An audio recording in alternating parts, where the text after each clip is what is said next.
Welcome everyone to a 209 Journey podcast. I'm your host Luis, and joining me is our team member here, Brittany. Hey everybody. And this is the first time that we're actually recording a podcast on set. Excuse us if there's some hiccups here and there, and maybe the cables if you're watching on the video, because those cables might show up. We're going to figure out how to hide them eventually in the future. But here on the podcast today, we have the owners of Black Orchid. They're almost going to be celebrating a year here shortly, which we're really excited that we got to interview you guys before the year happened, so we're a part of the first year there. But to my right, we got Joffre. How's it going? Oh, pretty good. How you guys doing?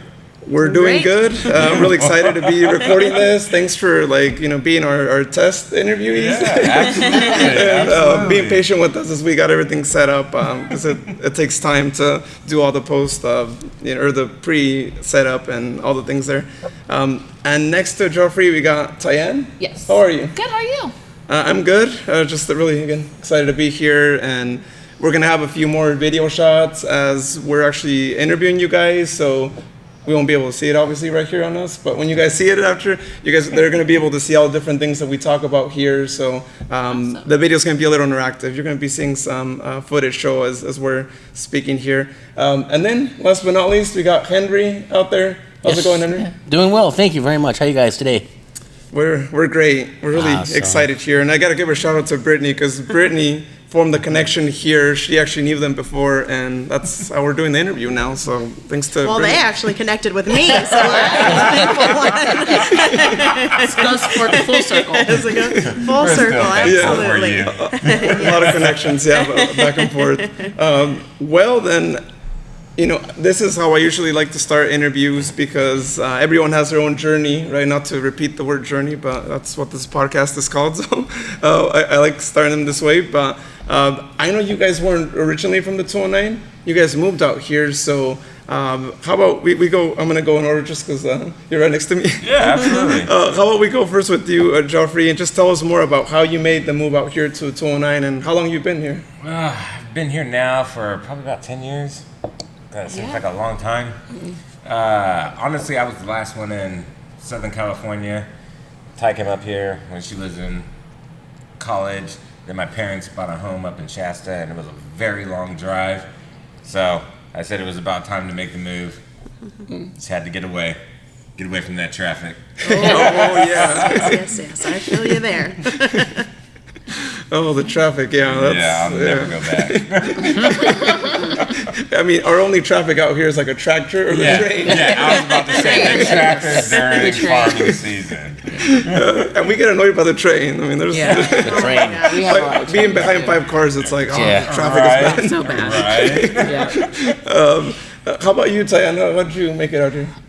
So went to college in the Bay Area and then graduated, and Henry and I got married and wanted to buy a house, and it was too expensive in the Bay Area, so we moved out to the Central Valley, and we've been here ever since about 2013. Yeah, I think it was 2013. So that's how we kind of ended up this way, and we love it. Also trying to get away from the traffic. Yes. Still trying to get it. I still deal with it a little bit. Yeah. Oh, yeah. True. Yeah, you still have to make your way out there, but thankfully not have to see it all the time and be there. Well, Henry, she kind of answered for you too, but tell us where you came from, and also tell us, just so the audience knows, how you guys met too, because that's also an interesting story. Oh yeah.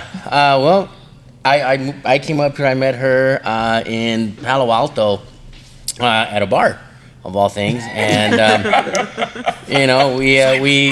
we exchanged numbers. We got to talking at the bar, and we kind of made the connection of being from Southern California. We exchanged numbers and just continued just talking to each other. This is way before. What was the texting with the you have to hit it 3 times. Oh, I don't miss that. So we started texting and calling each other, and eventually got an opportunity to stay up here in the San Jose Bay Area for the job I was doing. One thing led to another. We fell in love and got married. 16 years now, and then we bought our house, as she said, in Manteca in 2013, and decided to open a brewery. So that's it. That's the story. That's the story. Well, yeah, no, Manteca is a really great spot. I'm glad you guys decided to go there because you're right in between, like going to the bay. You don't have to like cross all the traffic. Out here, we have to like again the traffic, our traffic, right? The ripping traffic. Yeah, That's what we complain about. Ripping traffic. But at least you skipped that Manteca portion. I know you guys probably know how it gets congested 120. there after hours. Yep. Well, let's talk Black Orchid, how it started. I find it really interesting how you guys got to this spot. So if you guys could describe what we're looking at here, what people will be looking at in the video as well. How'd you guys make it out here to this particular spot, which is like pretty unique, right? I can take that, I guess. So we did want to initially open up in Manteca. It was just hard trying to find a building out there. We then did find something in Ripon.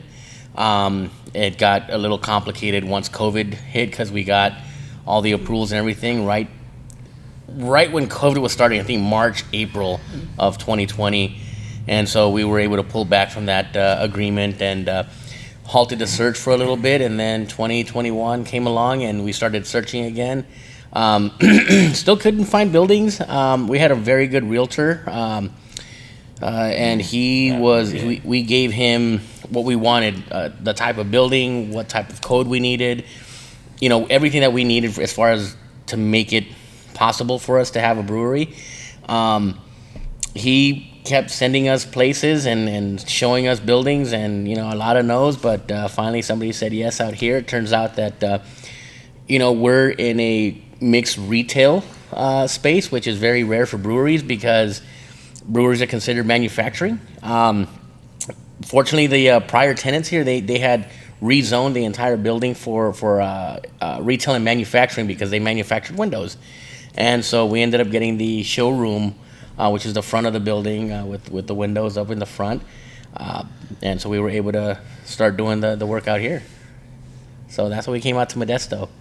And this is a really good spot because you're kind of in the middle of some really great places. Like you have the gym right behind here, and what kind of gym is that again? It's a boxing. It's a boxing. I almost gym, said kickboxing, but I knew there was boxing. And then we've got Del Taco right behind us. We have the taqueria right there, and then the dog grooming place just right there. There's also a nail salon right next to you. So there's some really, really great neighbors. You guys have a lot of reason to come to this spot in particular, which is really cool. It's a one-stop shop. Get your It nails truly done, is. come in here. Eat, get your dog taken care of. A little bit for Get your nails everyone. done. Yeah, we get And then come here and have a drink.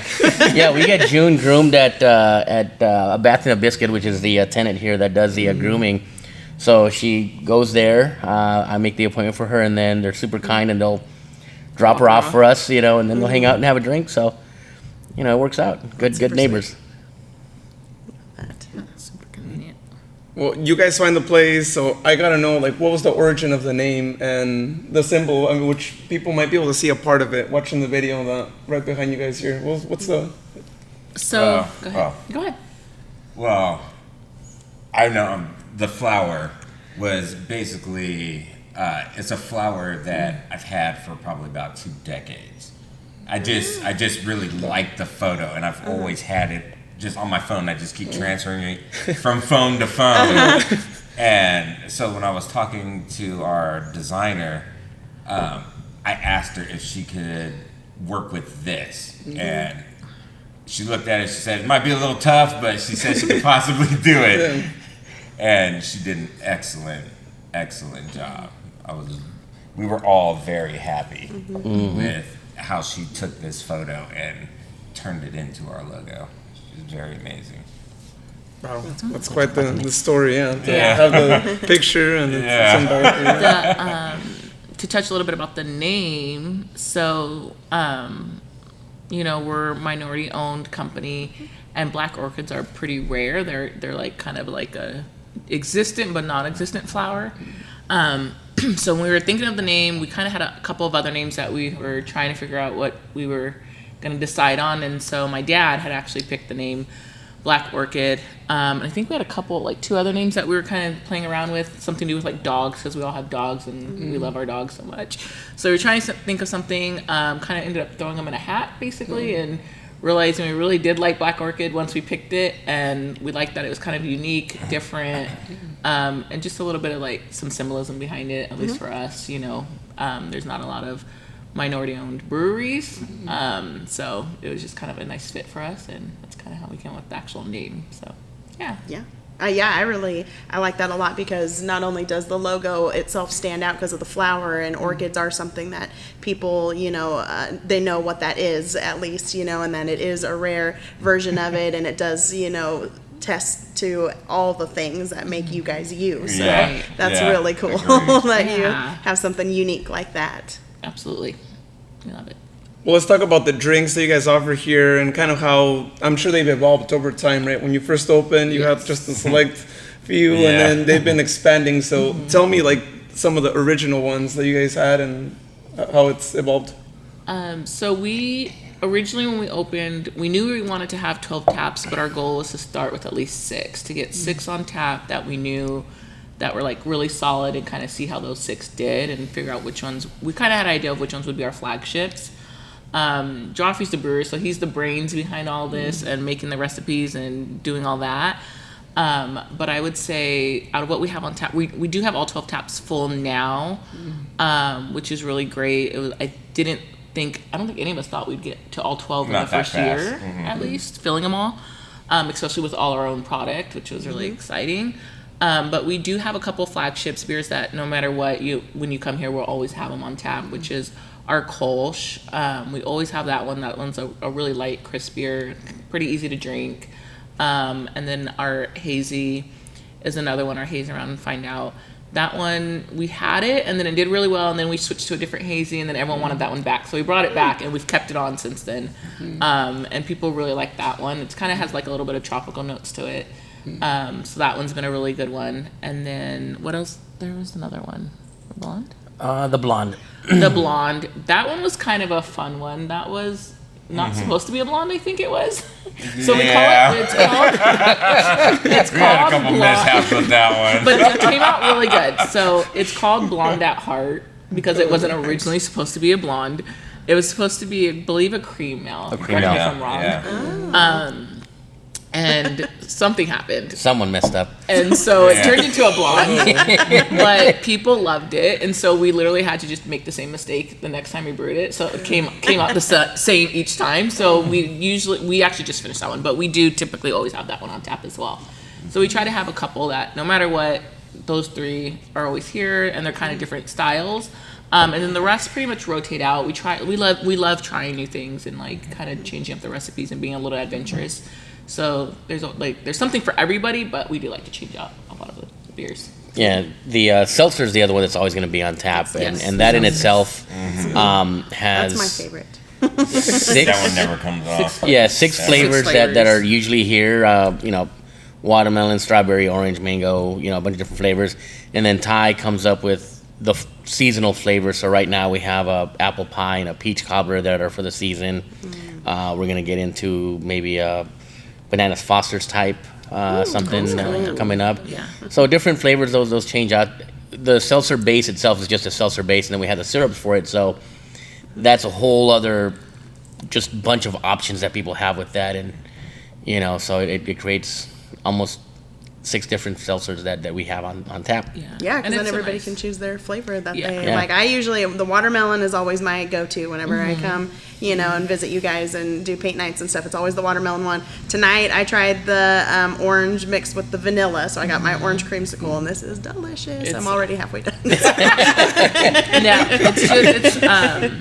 It's definitely a nice option for people that might not necessarily drink beer, but want to partake in something that is, it's not wine, but it's a lot lighter than beer. It's so light, it's beautiful. It gives you an option that's not a beer.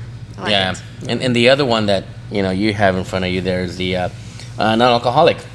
We're hoping we can keep them on tap as as a non-alcoholic option. A great group of a couple gals that. Do the non-alcoholic beer. They're from California Sober Mocktails. So they're actually helping us by letting us only have 11 taps that we can have to concentrate on, or Joffre has to concentrate on doing. And they're giving us an option for a non-alcoholic for those that can't drink beer or don't want to drink beer. So coming out of Dry January, that was great. It did really well here.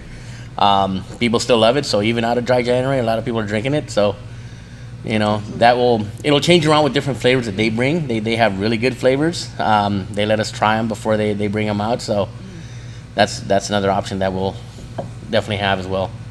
Yeah, I really like that. You have this option and that recent, you know, partnership and everything is really cool because it's great for them to get themselves out there in their story, which is a great story. I know you shared, you know, earlier with us off camera about their story when we came to visit, and then we got to meet her right before we started filming, one of the gals that is a part of this, and so that's super great. Yeah, it's awesome. Yeah, and it's really good. Yeah, I'll watch that. It's really, really good. I haven't finished it because I'm trying to slowly drink it, so it's not. But yeah, it's really good. Well, something that people are going to be seeing on their screens if they're watching the video, that it's literally right next to us over here. It's all the different behind the scenes things that you normally don't see at a brewery, right? Because normally you drink just on the bar side, which is a really cool experience for people to be able to see all the tanks up close and kind of get a feel from afar kind of what the process is like. But I want to know, when you guys first came into the space, I know you had to do some design work to get that to actually work out and you know, to have everything like plugged in. How was that like? Who came with all of that? It was mostly Joffre and my dad. It's his production. I say it's his production area because I'm just a quality control, taste tester type person. I'm not into the brewing, so I'll let you speak to that, the production area and how it is planned out a little bit. No, it's like God to go into like the entire layout of our brewing system. So we work on a 7-barrel brew house that can do 3.5 barrels or 7 barrels, and then we have 3.5 and 7-barrel fermenting vessels, all uni tanks. We have a carousel glycol system, and then we have storage water tanks that we use for our reverse osmosis water, as well as our recycled water. So we're really focusing on like cutting down on our waste and wastewater, especially in California, because we know how water is here. Yeah. So we're very conscious of what goes down the drain and things that we throw out. So that was a big focus when we designed our brewing area. And how long did it take to assemble everything or get it to be ready? Weeks, months, yeah. I was like just getting everything in and then bolting it down and then getting the pipes up and the hood vents working and then doing test runs on all the system. Oh yeah, months. Yeah, and you know, being in a retail space, and one thing that you probably, I don't know if you guys will show on the camera later or not, most breweries will have a roll-up door. We don't have one in our space at all. So everything that's in this building or in this suite, including those fermenters in the brew house and everything, had to come through these 8-foot doors. Every single item. So we got them in very slowly, very carefully, making sure that we didn't damage anything or hit anything from the top or drop them. But yeah, so we basically designed it for ease of access for Joffre as a brewer, and as he said, for, you know, just conscious on the environment and that aspect as well. So Yeah. and then Ty kind of really had a lot of voice in the tap room, because essentially she's the tap room manager. She kind of runs the front of the house here, and so something that's going to be easy for 2 or 3 of us to be behind the bar and still with people to be sitting down, and then a good ability to still be ADA compliant and all that stuff, because so many codes and things we had to learn about, you know. But yeah, it a lot of conversations behind design and back and forth on different things, from electrical to gas placement to so many things. Yeah, drainage. Yeah, drainage was a thing. Oh, yeah. Wow.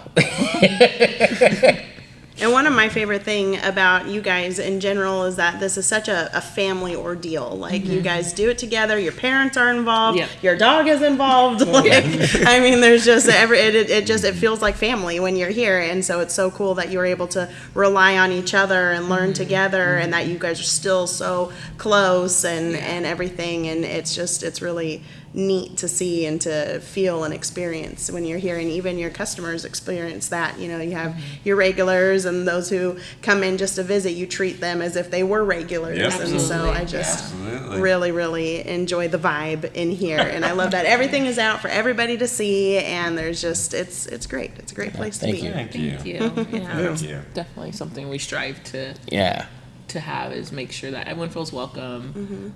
It's comfortable, you know, and we love interacting with our customers. It's my favorite part of the job. You know, we've met so many cool people, some that have really just become really good friends of ours, just like from coming here. And of course, working with my family. Yeah, you know. and the love. I mean, I think the love is reciprocated from our customers back to us, right? Because absolutely, you know, we, as you mentioned, June, who's our dog, Tyanne, my dog.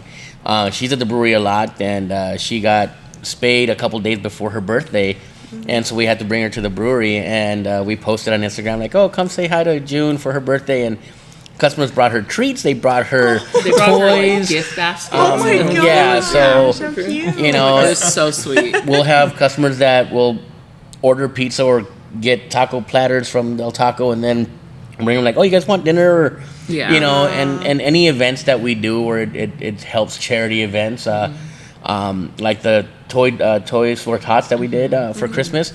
I mean, our customers just pull through, and within a few days that box was full. It was overflowing. You know, so they show that love back to us as well. So we're just so blessed to just have that type of customer as well.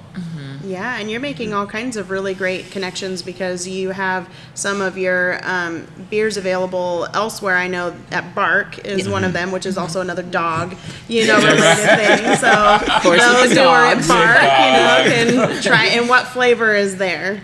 So they use our seltzer base. Okay. And then right now they have the American wheat. American wheat. Yeah, and they've had others. They've had our They had Thai the Thai tea tea stout. stout. which I was gonna is say, kinda- when I was there, it was And the the Thai tea, tea one, yeah. which And I've the heard blonde. really, really great things about too. Yeah, So. that's like our, like, I don't know. I like to say our, like, cult following beer. Yeah. Okay. That's kind of the one beer for sure that definitely made us get, like, really think about opening a brewery, to be honest with you. But yeah, so they carried that one. They've also carried the blonde, and right now they have the American wheat. Nice. So, yeah. And what are some other connections? So we know we're talking about the gals who produce, you know, the non-alcoholic Bark. What other connections do we have? Gusto. Gusto Italiano. Okay. Actually, they have our, what do they have? I think they actually have one of our blondes. They the last, yes. the last They do blonde. have They the have our yeah. blonde as well. And I think that's it in terms of restaurants and bars. Yeah. Yeah. And I'm sure we can expect that list to just grow. Oh, We yeah. hope Yes. to grow that list We- as yeah. especially Oh, it will. after No doubt. within the next year. Like, we really want to kind of hold off on distribution the first year that we were opening, just to get our own bearings and, like, fill things out. But going into our 1-year anniversary, hopefully in the next year, we hope to do a little bit more distribution. Yeah, and that's amazing to have all of this, you know, and just within year one. We're not even at year one Right. yet. Yeah. You guys have been on Good Day Sacramento Yes. and Yeah. on another podcast even as well, and making these connections and stuff, and that is really, really cool. And you also have a new club that's going to be going on. Yeah, we got the exclusive Orchid, and we're in the middle of signups right now. We have the glasses that came in a few days ago. So we are trying to get these with the names printed on, etched on them. Yeah, so once you register, it's an annual membership. Once you register, you get to get the mug with your name engraved on it. You get, like, discounts on merch. We do one event a year for them, and they get to bring a +1. They get a growler fill for every new release that we have, T-shirt, and just some other perks. But it's just like a fun thing to kind of give back to our customers that really enjoy coming here. Yeah, I really love that idea. And then having the glasses here, for those like me who are going to forget them. Right. And then, they leave it here, they come so and they get you to say, like, oh, I have my glass here, and we'll fill it up for them. that's awesome. Get to try the new flavors early. Yes, they do. Be part of the fam. I love it. Yep. Yeah, Exactly. they'll get invited to new beer releases. So anytime Joffre decides he's gonna come up with a new beer, a sour, a dunkel, or Irish red, something new, something fun, we'll invite the exclusive Orchid members out here before we open, and they can taste the beer fresh out of the keg, first tap. And they'll have a growler that they can fill up at a discount and take that beer with them. So, they can do all that. And when does this start again? It starts March 1st. So all the perks begin March 1st. Okay. We're in the middle of signups right now. Yeah, the sign-ups, last day to sign up is supposed to be February 17th. Okay. But we're okay if there's like a little, a couple days after that. But ideally that's when we've had it open for a month, so. Okay. Yeah. And people can sign up for that on your website? Yeah, so or? we have a link to our Google form, and they can pay through there, or they can come into the brewery and sign up and pay through at the brewery. Okay. Yeah. Neat. Well, that's going to be a really great thing. Yeah. to offer. Now, one thing a question that I have is, how do you come up with the flavors? Like, where are the That's all ideas his brainchild. come from? I sit at home on my computer at like midnight. And that's typically when I come up with recipes. It's usually somewhere between 11 o'clock and 2 o'clock in the morning. I have to sit down and I run ideas through my head, and now I got to think about what our customers like instead of just what I want to drink. Now, I'm glad to hear these ideas are coming from your head and not like ChatGPT or Yeah. something. Oh, God, They're like yeah. legit ideas. Yeah. Legit flavors, I they're sit good. down and I do research and I think about things. And yeah, like my sister said, I am a chef by trade. So like building recipes is something I'm already very familiar with and very comfortable doing. But yeah, it takes time.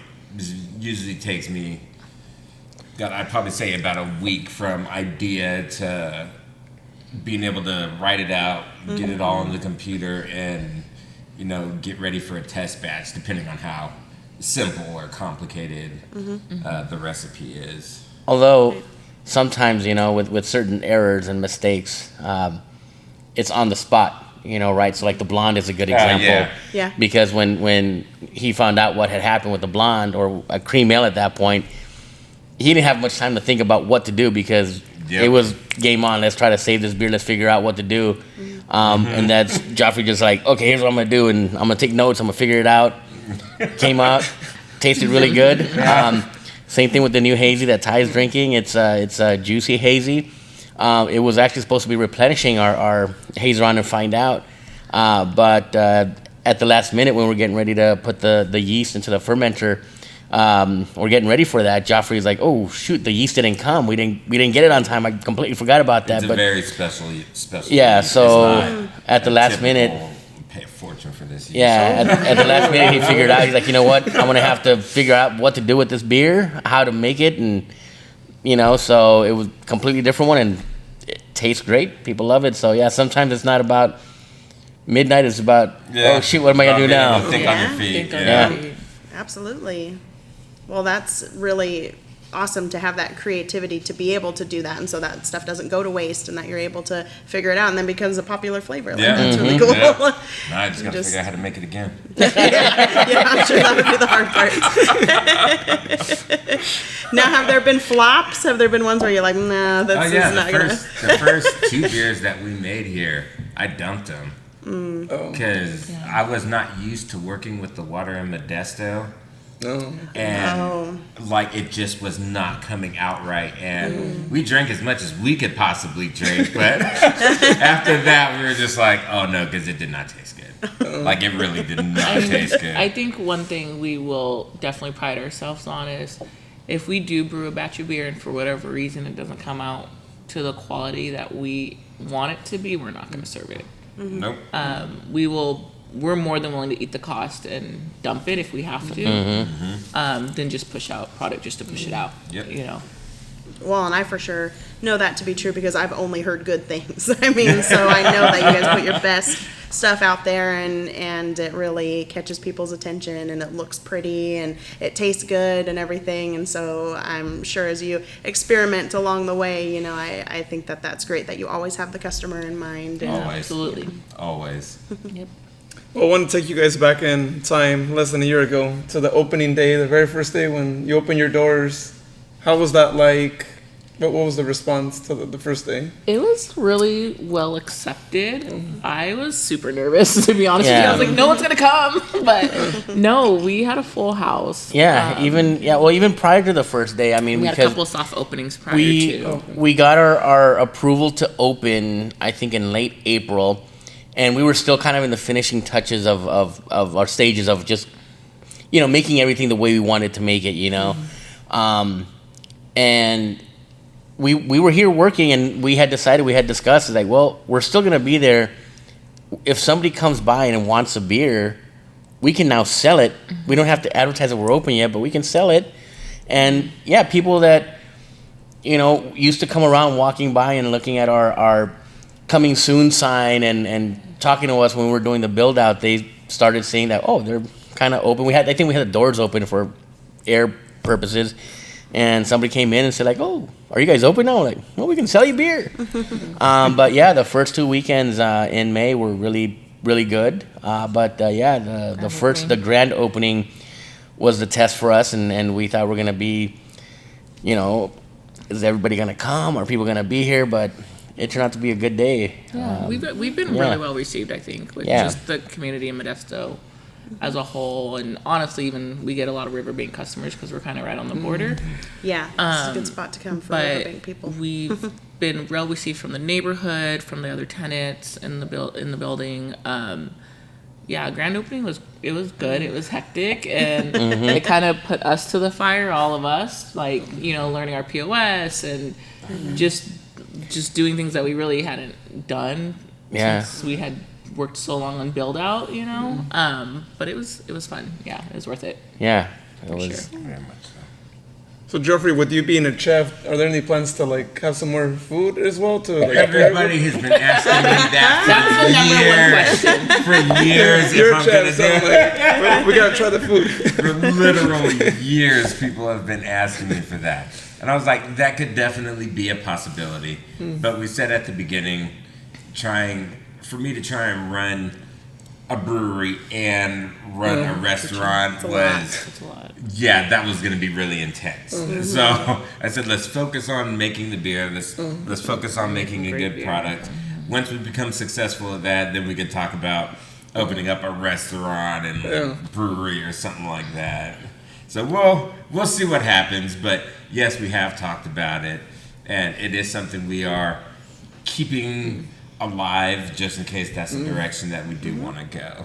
Yeah, I'm like, we got a chef in house, right? So there's a possibility. Yeah, always a possibility. Well, with you guys almost reaching a year, I just want to know what have been some of the challenges that you guys have had to face in this like first year. It's just a lot. God. You want to start? Oh, I mean, geez. Trying to think about what. Learning the brewing process. Yeah, just figuring out a lot our of roles. learning. Yeah, things have changed a lot for us. Yeah, the schedule for brewing, which is one thing, you know, brewing is schedule is one, because we all have full-time jobs Right. outside of this. Obviously, this is like our passion and we love it, but we still got to pay our bills, and we've only been open for like 9 months, so we all have full-time jobs outside of this.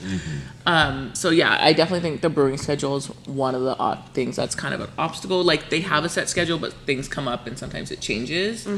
I think the other challenging thing is the ebbs and flows of just the economy, kind of, and like, you know, you go into dry January, you go into winter, and those are slower months overall for most breweries. So it's just coming up with ways to like bring people in, keep people coming, you know, doing different activities that people are interested in that want to make them come as well.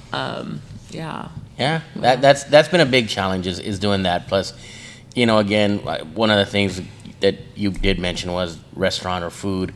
Not being able to have a food truck here at the premises, I think food trucks and breweries are synonymous with each other, right? You think of a brewery, what kind of food truck's going to be there? We don't have that. We do have, Del Taco, the taqueria. We have Burger King on the property, but it's still a little. In-N-Out's coming. In-N-Out's so that's coming. awesome. Everyone's talking about In-N-Out. But that's been a challenge, I think, sometimes because people wanna stay here and drink, but they also want to have something different sometimes, and that's been a challenge.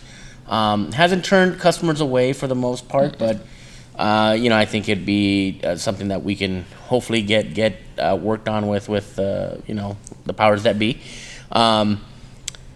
But yeah, no, as Ty said, the different events that we do, and I'll focus it back on Brittany on this one because paint night has been one of those successful things that brings people in. I know it's done in a lot of other places as well, but I just feel every time we have it here, it's very successful for us, and I think it's successful for Brittany. We've done different events like the Oktoberfest. We did a dog costume party. Halloween. Tomorrow, Valentine's Day, we're having a dessert pairing with 3 beers. So, different things to just get people here. Earlier tonight, we did trivia, so we started trivia on Thursday nights. We do bingo on Sundays, live music. So, just like I said, just a variety of things to, think outside the box and just think of what the community wants to do and what to be a part of. So, I think that's not a huge challenge, but it's kind of like, what does the community want to do? What will they come out for and support? So. Yeah, and again, you have the community and the customers in mind, and this is such a great location to come for all kinds of different occasions because the trivia night, we got to participate in that tonight, and that was really fun. And there were a lot of people in here. There were kids in here, and you have stuff for kids to do and families. There's games, there's juices, sodas, and things for them. And it's just really cool to see all the different things you guys do. I love coming here for paint nights. This is my favorite place to be to do paint nights, and it is always so much fun. And there's just so many things that you guys do that people, I think, do like to be a part of. So, agree. We definitely try to keep it family friendly, family oriented. Especially because we are in a neighborhood and it's a lot of young families on this side of town. We're not in downtown like a lot of the other breweries are, so we're trying to just make sure that they know that they're welcome. They can bring their kids, they can bring their dog, they can come hang out. There's a little bit of something for everybody to enjoy, including the littles. So, yeah. And that's a great advantage for you guys to have, right? Because, like you said, there's no other brewery because of the nature of the space, right? Yeah. The nearest one, I can't even. Riverbank might have one, or I don't even know. Maybe all the way to Oakdale, maybe. Yeah, Oakdale's It's probably the nearest one. Well, actually, no. There's Track 424. Track 424. They're closer to downtown. Yeah. They're down on Yosemite. Oh, okay. Right Okay. past the tracks, right at the train tracks. So they're probably the closest ones to us. Yeah. Okay. Well, yeah, that's great having this spot right here, and like you said, all the Riverbank people, everyone who's around here. There's a lot of neighborhoods here. There's more homes being built out there, so it's gonna grow more. Yeah. Absolutely. It'll be good there. Well, I want to know, and this question goes to each one of you here. In this almost a year that you guys have been here, like, what has been your most memorable moment thus far in this almost first year? You want to go first, Joffre? Your most memorable moment. God, my first memorable moment. the blonde ale when it exploded in the tab. Okay, so that's okay. Yep. So that's why it turned into a blonde. Yep. It exploded. Yep. That was our first big, That was my first okay, big now we got to whoopsie. figure out what we're going to do with this. I messed up on that. Yeah. I say that was the first thing that really made me go, oh, wow. I'm really doing this, aren't I? Mine would probably be, honestly, just grand opening, just because it took us such a long time. We were in this building for almost 2 years, or at 2 years, before we actually opened up our doors. Wow. So I think just finally getting to that point where we could open was just like a, holy crap, we're doing this, but also like a little bit of it's excitement and scary at the same time, just because of all the work that it took to lead up to it. But yeah, that would be my moment. What about you? There's a lot, man. There's a lot, but I think when we first got the building and got the keys, and it was our building, our art suite, and we came in to like just look at it because it was a taco shell, and I think the first thing we did was like, well, let's see what if the carpet comes off, and see how hard that's gonna be, because it was office carpet in here, and the first strip of carpet we ripped off just came out so easily, and me thinking that, oh, that's a sign of good things to come. How easy this is gonna be, and then just to get to the middle and just this one spot that just could not get the carpet off, and then realizing, oh shoot, we only have that door to work with and the emergency exit in the back. I'm trying to figure out how to get anything in here. So that was like, ooh, that's when it really hit home. Like, okay, we're in this building now. We're paying rent for this. We have to figure it out, But yeah, other than that, once all that happened, just getting through it all. But I think that was the most memorable. It's like, okay, shoot, we're here. We're doing it. I think some of the best stories have those moments, those key moments that you guys have had where it's just that, excitement and the planning and the family aspect of it, and then the actual doing part of it, and then you have, the challenges like the carpet, and you get halfway through and you're like, oh no, and you just you keep going, and then it's this beautiful, place, and people love it, and people love you guys, and it's just, it wouldn't be a story without those hard moments, and it wouldn't be successful, I don't think, either, if you didn't have those hard moments. Absolutely. And so, absolutely. Very inspiring. And you wouldn't discover drinks either, right? If it wasn't Exactly. for those. Yeah. This does help with it. A little bit of, It's good. It's good. kind of like story. flip courage. Yeah. That's a background. Background said, well, opening day, not opening day, but the first year is almost here. Do you guys have anything planned? Is there anything that you guys can mention already, or is it still being worked on? We still have some things in the works, but we're gonna bring back our Thai tea, which is like everybody's been asking for it, and we knew it wasn't gonna be a flagship, but we definitely knew we would run it a couple times a year just because it's kind of expensive. It is. It is expensive, but it's just we like to keep people wanting it. It's just one of those beers that people really, really love. But we will have that. We're going to have our jackfruit hazy, which we haven't had, but that'll make its debut for our 1-year anniversary. So we're super excited about that. We've brewed it before on a smaller scale, and it always goes over really well. So we're excited to have that for our 1 year. We're going to have live music. We're going to have some raffles going on. And what else? Is that it for right now? That's it for right now, I think. Some other things are in the works yeah. that are coming up. It'll be a lot of fun. But we're super excited. Yeah, we're still in the planning stages of a lot of like what else can we do for the 1 year that'll be fun, we don't have to go too crazy. But we'll definitely have some new beers, some raffles, and some music, and it'll be a fun day. We might raffle off a exclusive Orchid membership.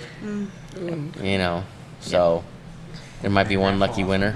Anybody interested? Is there a date already, like kind of? Or like May 17th.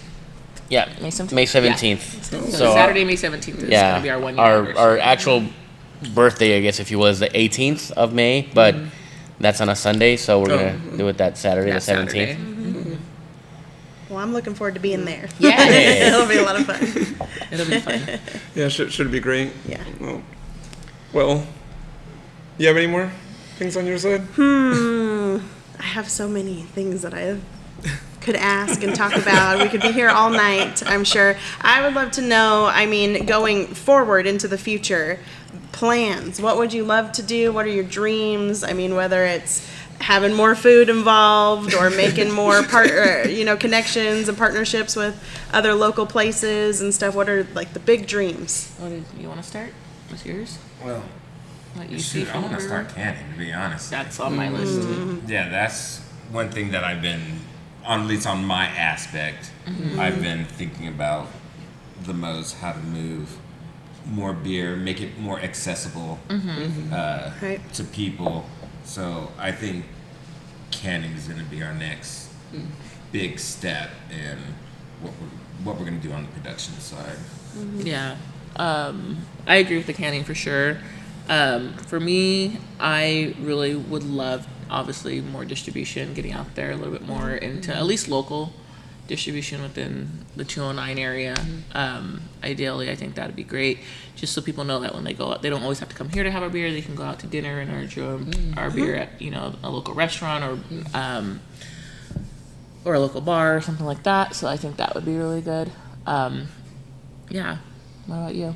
Yeah, no, distribution is something I definitely would consider as the next big step, along with canning, just because, when we first had us at Bark, when they first had the blonde there, again, taking June to Bark and having her membership there, being able to see our beer there, it's kind of like almost like hearing your song on the radio. I guess it was like, That's a good analogy. I'm ordering my beer, our beer that we have at our brewery. Yeah, that's true. But honestly, I think along with that, I think once we are stable enough that one of us sitting here can quit our full-time jobs and make the brewery their full-time commitment, where we wouldn't have to, I don't want to say worry about where our home bills are going to be taken care of, but just have that ease of mind that hey,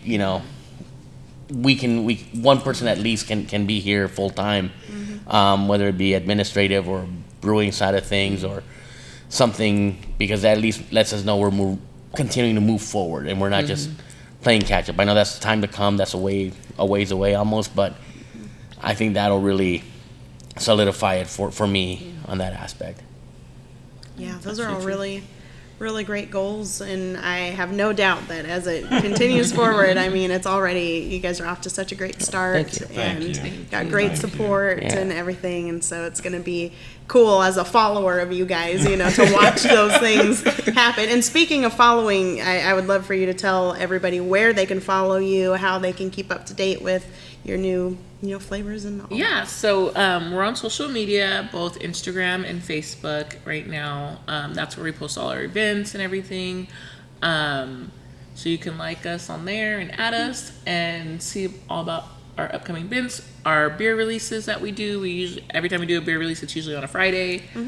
So we'll always post those, and so you can always find us on social media. Cool. And you get out there as well, right? You're part of different what's the thing you guys did? Remind me. Beer festivals yes. and stuff. Yes. That's one of the things we'll post as well is beer festivals. So we have Red, White, and Brew coming up March 29th. We are looking at Central Valley Brew Fest, which is the weekend before our grand opening.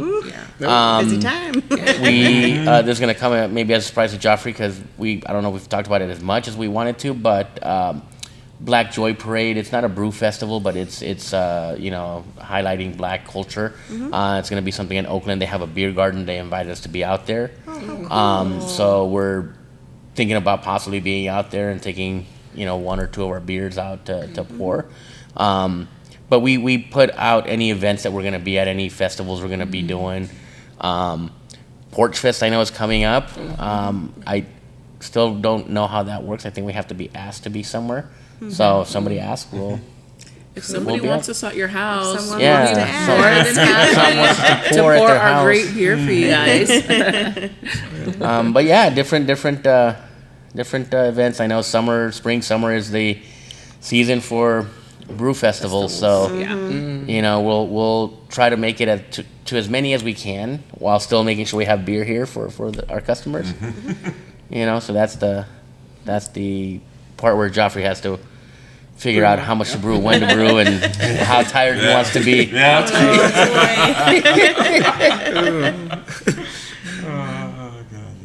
He's like, but Brewfest is a good one. It's the only one I've been to personally out in Sherlock. I know last year they sold out, so if you guys make it out there, that would be a really, really good one. Yeah, we were there last year. Last year was our first year there. Yeah, and it was, I think, the same, maybe the weekend, the day after, or the weekend? The weekend after the weekend after we opened, actually. I think so. Yeah, the weekend after we opened, because we didn't have the Thai tea for grand opening. We had it the week after that. Because I had it for that event. Yeah, because we didn't know how much we were going to sell out at that event. Yeah, absolutely right. But we look forward to going back. So Yeah.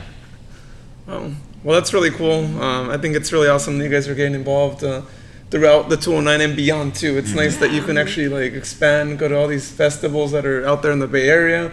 On the weekend when traffic might not be as not so bad. that's the best time to go to avoid all that. But yeah, no, this is really awesome. I mean, as we play the video for the people who are actually watching it on video, which if anyone's listening, you got to go watch the video. I think you got to actually look at the visuals around here. We're going to be actually showing everything that's surrounded around us. There's more to this part right here. Originally, we were going to be like taking the video a little different angle, but then we decided this was a better angle. I mean, we were up higher. We would have been really low on that side. Yeah. It's nice to have this nice bar top. Right. Yeah. Oh yeah. This is really great. Yeah. For anyone cool place to be. behind the camera, there's like some TV screens. So they were playing the Kings game earlier, which they won yesterday. By the way, I think that they were doing a replay of that. So it's really awesome to have that place where people can go to, and like I said, just here locally in the area. People don't have to drive too far out. Stay here. You know, if Bring you're, your kids, bring your dog. Yeah, bring everybody. Bring everybody. make it full here that you guys might have to start buying like some more tables too. Yeah, like that. We already been talking about that too. Because there is that, right? It's like, okay, if you guys were to get full, is there another space or maybe? Yeah, we're gonna probably Yeah. We're gonna have to keep always thinking about something. Always something. I mean, there is the outdoor space as well, right? I'm sure Yeah. you guys have tables out there once like I think the sun's eventually, out, umbrella. Eventually, yeah. Yeah. Yeah, Eventually. we'll have to see. I know it's kind of built in to the front part of our building, actually, but the cars that park across the way kind of back up pretty close. Yeah. So yeah, as of that right would now, be we're really not sure scary. if we're gonna like move forward with that, but it is an option. Yeah. Well, this has been really awesome. Thank you so much for being the first guest that we have actually on like video, all in one video. Absolutely. Yeah, drinks are really good. Thanks for the drinks, for the Cheers hospitality. to almost For 1 year. Yeah, thank you. Yeah, I ran out of beer. I finished my beer. I drank my beer. but Yes, yeah, we thank look you for forward having to us. that the first year anniversary. Hopefully making it out here and being able to do a little live out here and that'd just be cool. and Absolutely. seeing what you guys have, tasting that Thai tea. Yes. It's gonna be the Yeah. Gotta come back for that Come Thai for the tea. Thai tea. Yeah, Definitely yeah. come for the Thai tea. that's the one that Come you for guys keep anything, come talking for about. that one. More people listening now are probably gonna want to come out and like try Yeah. it too. I would 'cause like you recommend said, it. because Yeah, we it go- always we go goes through quick. It very Yes, fast. it does. Oh, yeah. Very Yeah. fast. I mean, it's pretty unique too, right? Like Yeah. you guys Yeah. are saying, like it's Very not unique. something that you find. So Yeah. those are great things. When there's something you can't really find, Yeah. Yep. try it Gotta get it before while it you sells out. can. Yeah. Get it while you can. There's a prize for that. Awesome. Well, again, thank you so much for being on the podcast, Absolutely. and we look forward to the year anniversary. Thank Yeah, you thank you so much. Very Appreciate much it. Appreciate it. And to all you watching, listening, as well, thank you so much for tuning in or for listening to the podcast if you're choosing to listen. Follow us on social media at The 209 Journey on Facebook, Instagram. Check us out, the209journey.com. You could listen, watch all the episodes. There's an episode page for every episode, and if there's a video that goes along with the episode, then you also have that YouTube video embedded on there. If you're actually watching us just right on YouTube, then please hit that subscribe button. We're trying to just get some more subscribers so y'all get alerted whenever we post a new video, when I do those video premieres. This last one that we did with Will from Bookish, I actually had it scheduled a day in advance for the premiere, so I'm going to be starting to do that if I have the interview well in advance. I'm going to plan it out that way, so just tune into our stories, especially on Instagram and Facebook, because that's where we share if a premiere is going to be happening, and so you could tune in live and chat with people, because there's a little chat function right there, and you can, and maybe even in the future the guests might also hop on there, answer questions if we have it be that way. But for now, any last words on your side? Come out here and visit. Good place to be. Yeah. That's all I gotta say. Yeah, check them out here in East Modesto. If you come out here, definitely you're always gonna have a great time. If you can make it out to trivia night, trivia was really fun. Trivia was really so fun. make it out here to trivia. All you need is a phone, so just bring a phone and Yeah. make sure it's got internet, and you're set. And it's a lot of fun out here. But we hope you guys have a good morning, good night, whenever you're watching, listening, and you'll hear us or see us again soon.